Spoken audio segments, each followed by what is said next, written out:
algo especial, as reformas. Qual dessas decisões de reforma o senhor acredita como algo que realmente impulsionou o país e tirou o país daquele desastre econômico que nós estávamos? Eu acho que foi um conjunto de medidas, viu?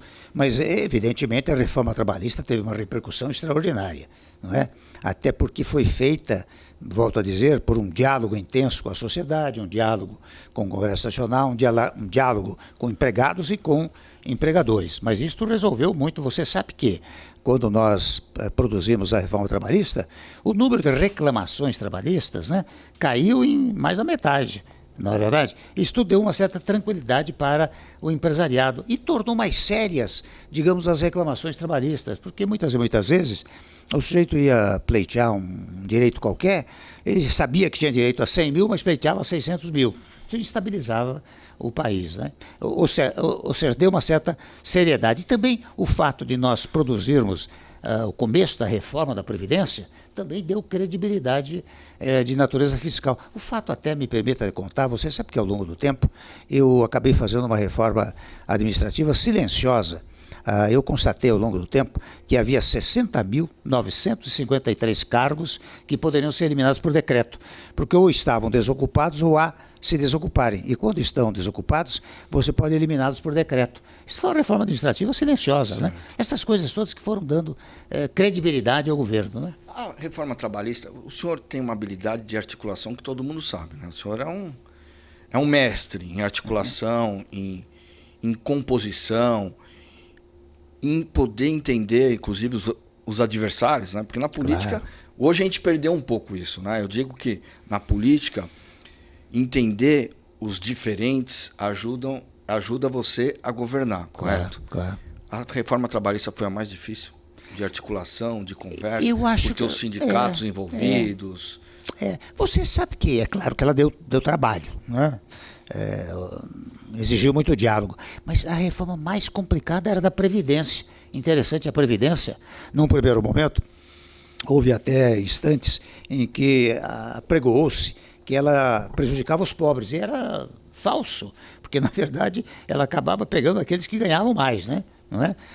E eu até conto um episódio, você sabe que num dado momento até a igreja, a CNBB, se reuniu em Aparecida e eu pedi ao ministro Embaçaí, que era ministro do meu governo, que levasse uma carta a Dom Damasceno na reunião dos cardeais, em Aparecida, explicando o que era a reforma da Previdência. E a partir daí é que eles aderiram, e daí possibilitou, por pouco, né, que nós aprovássemos já no governo a reforma da Previdência. O teto de gastos também, assim, você sabe que o teto de gastos significa que você, presidente, não pode praticar medidas populistas, porque não dá para gastar à vontade.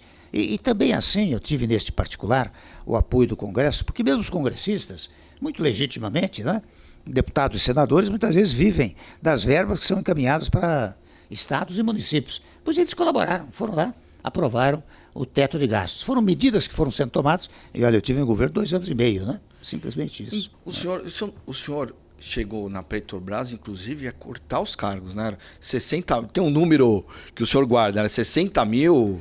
Não, isso foi em toda a administração. Toda a administração. Foram 60.953 cargos que eu cortei. Isso ajuda a máquina? Diminui o custo do Brasil, né? Claro, diminui o custo do Brasil. Mais um exemplo, você sabe que em uma ocasião o Caffarelli era presidente do Banco do Brasil, ele me ligou e disse: presidente, nós temos em várias cidades pequenas do Brasil, nós temos 2 agências do Banco do Brasil.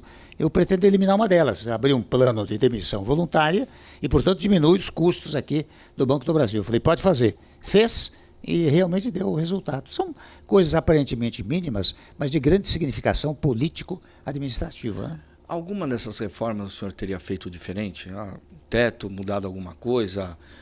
Não. A Previdência não chegou. A Previdência o senhor deixou pronto, mas ela não chegou a ser aprovada, correto? Não chegou a ser aprovada porque houve gente que trabalhou contra mim, né, para evitar exatamente a aprovação. Eu tinha os números suficientes, tanto na Câmara dos Deputados como no Senado Federal, para aprovar a reforma da Previdência.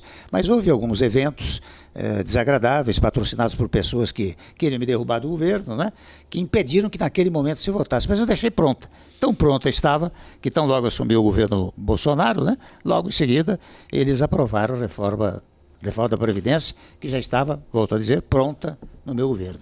Né? Então, presidente, então vamos começar a falar em polarização. Né? O senhor disse algo que é importante, que parte da sociedade não aceita essa polarização. Mas tem pesquisas também que dizem, né, que o eleitor perguntado, em quem você vai votar? Votar no Lula. Em quem que você vai votar? Votar no Bolsonaro. Quando perguntam se a polarização melhorou ou piorou a vida deles, eles respondem que piorou. A polarização piorou o país também?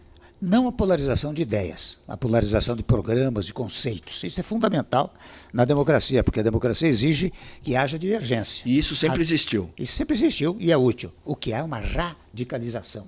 Quer dizer, as pessoas radicalizaram posições. E essa radicalização gera ódios, gera mal-estar. E é interessante, viu, que ela se espalha pelo país. Ela alcança a imprensa, alcança o judiciário, alcança os poderes do Estado, né? E eu até tomo a liberdade de mencionar um caso de tempos atrás. Um colega advogado estava tomando um café comigo e me disse: olha, Temer, você sabe que eu convidei meu irmão para almoçar? Não chegamos à sobremesa.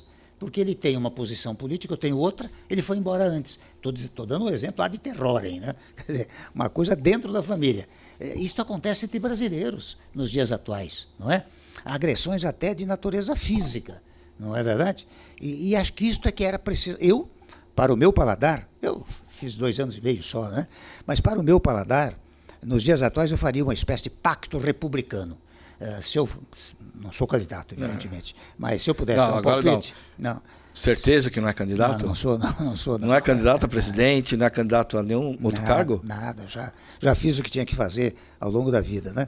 Mas se eu fosse candidato, eu diria o seguinte: olha aqui, vocês fiquem tranquilos que eu vou tranquilizar o país e vou fazer o seguinte: no dia 2, segundo dia de governo, vou chamar os 3 poderes para nos sentarmos, vou chamar a oposição, e vou chamar setores da sociedade civil para dizer: olha aqui, nós precisamos estar juntos para reconstruir o Brasil, para vermos o que é melhor para o país. Depois, lá para frente, é claro, em face da polarização de ideias, de conceitos, cada um toma seu rumo. Mas vamos juntos agora, nesse começo, vamos governar o país juntos. Eu acho que isto daria uma seriedade à campanha eleitoral estupenda, viu? E eu acho que o país precisa disso. Eu peço desculpas até, é uma coisa tão óbvia que eu vou dizendo, né? Estou dizendo, mas são obviedades que as pessoas esquecem, né?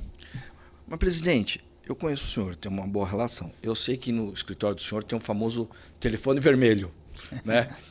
Hora que a escalada das relações institucionais, principalmente Supremo e Câmara, começa a passar de um certo limite, porque discussão não tem problema, claro, né? Claro. Mas tudo existe limite na vida, né?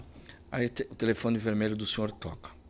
Qual que é o conselho que você dá para o Supremo e qual que é o conselho que você dá para o presidente da Câmara ou presidente do Congresso? Dialoguem, porque o diálogo é fundamental na democracia. Eu digo isso porque é interessante, esse mal-estar do Brasil, até no meu governo, gerou um fenômeno curioso, porque eu trabalhava, é claro, no sábado e domingo. Muitas vezes ia ministro do Supremo Tribunal Federal, Tribunal de Contas, conversar comigo. Havia uma repórter que ficava na entrada e